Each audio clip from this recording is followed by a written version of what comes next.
नमस्कार दोस्तों, राजा भैया इंडिया के साथ आ सकते हैं। जी हाँ, बिल्कुल ठीक सुना आपने। जब राजा भैया से इंडिया गठबंधन के साथ मिलकर चुनाव लड़ने के बारे में पूछा गया तो उन्होंने किसी भी संभावना से इनकार नहीं किया है। दूसरी तरफ आरएलडी वाले जयंत चौधरी हैं, वो एनडीए में कब जाएंगे इस बारे में जब उनसे सवाल किया गया तो वो कुछ साफ साफ नहीं बता पाए, बल्कि राहुल गांधी और अखिलेश यादव की यात्रा को बधाई देने लगे। दोस्तों, ये तो बात हो गई राजनीतिक संभावनाओं पर, लेकिन इन सब के बीच आपको एक बात पर और नजर डालनी पड़ेगी कि इंडिया के साथ ना आने का सीधा नुकसान मायावती जी की पार्टी को उठाना पड़ रहा है। बीएसपी के सांसद एक एक करके मायावती जी का साथ छोड़कर जा रहे हैं, क्योंकि पिछली बार बीएसपी सपा के साथ गठबंधन करके चुनाव लड़ी थी। बसपा ने 10 सांसद सपा के साथ गठबंधन करके जीते। अब बसपा के सांसदों को बसपा में कोई भविष्य दिखाई नहीं दे रहा है। सबसे पहले अमरोहा के सांसद दानिश अली ने बीएसपी से दूरियां बनानी शुरू कर दी और कांग्रेस की भारत जोड़ो यात्रा में दिख गए तो मायावती ने दानिश अली को पार्टी से निकाल दिया। उसके बाद अखिलेश यादव ने 2019 में बीएसपी के सिंबल पर जीते अफजाल अंसारी को इस बार सपा से टिकट देकर गाजीपुर से उतार दिया।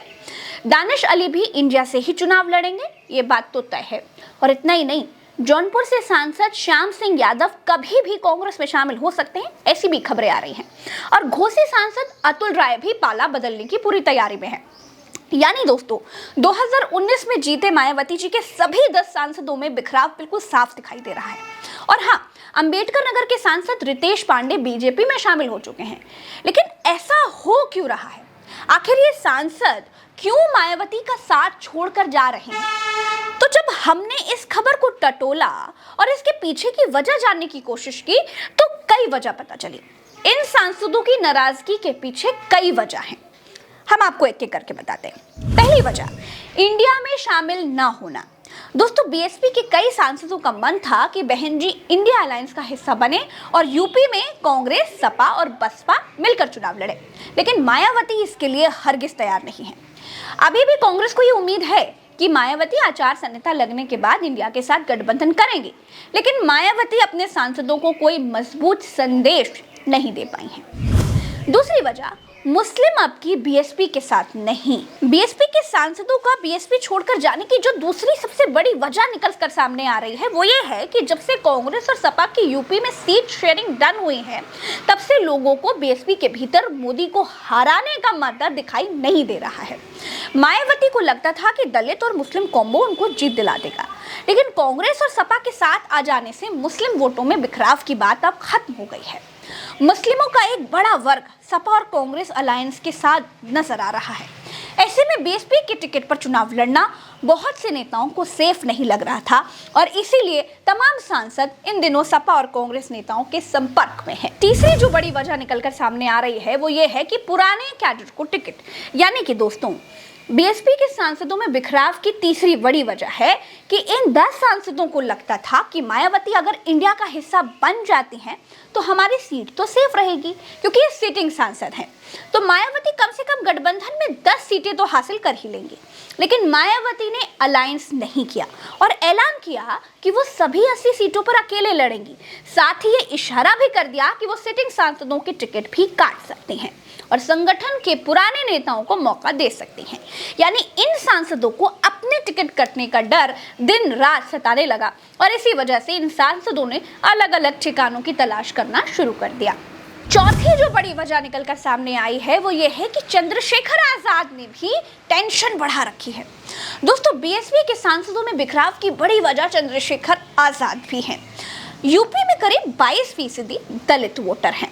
दलित 2 वर्गों में बटे हैं, पहले हैं जाटव और दूसरे हैं गैर जाटव। मायावती खुद जाटव बिरादरी से आती हैं, लेकिन मायावती की टेंशन इस बार बढ़ा दी है अखिलेश यादव ने, क्योंकि अखिलेश यादव के साथ मायावती के तमाम पुराने नेता आ चुके हैं, जिनमें लालजी वर्मा है, रामचंद्र राजभर है, इंद्रजीत सरोज हैं।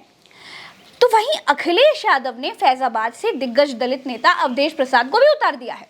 उधर आजाद समाज पार्टी के चंद्रशेखर आजाद भी अखिलेश यादव के संपर्क में हैं और अखिलेश उन्हें नगीना से चुनाव लड़ा सकते हैं, ऐसी भी खबरें चल रही हैं। चंद्रशेखर ने नगीना में एक रोड शो किया था, उसमें लोगों का भयंकर सैलाब उमड़ा था।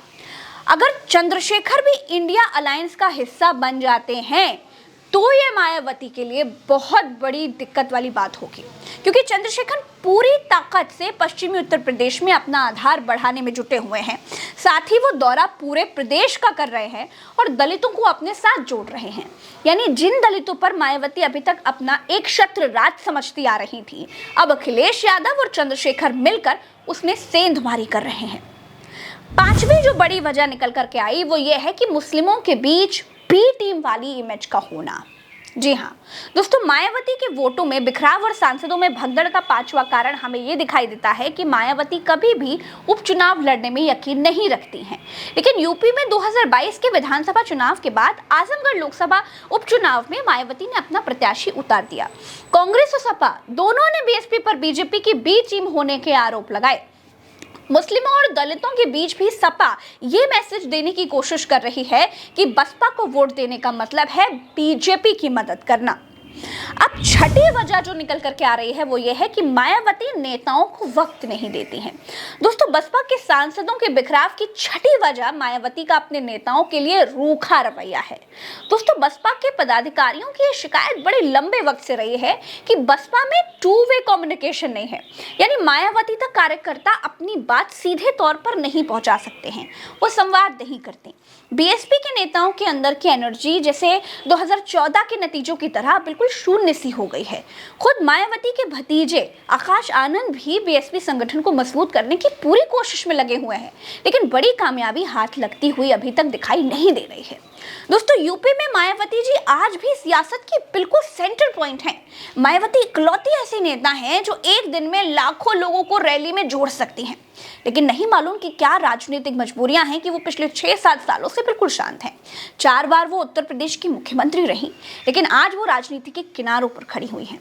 बीजेपी अगर ये समझ रही थी कि मायावती अगर अकेले चुनाव लड़ेंगी तो मुस्लिम वोटों में बंटवारा हो जाएगा और बीजेपी की जीत बड़ी आसान हो जाएगी, लेकिन अब वो होता हुआ दिखाई नहीं दे रहा है। आज के लिए इस वीडियो में इतना ही। मिलेंगे किसी और एनालिसिस वीडियो के साथ। नमस्कार।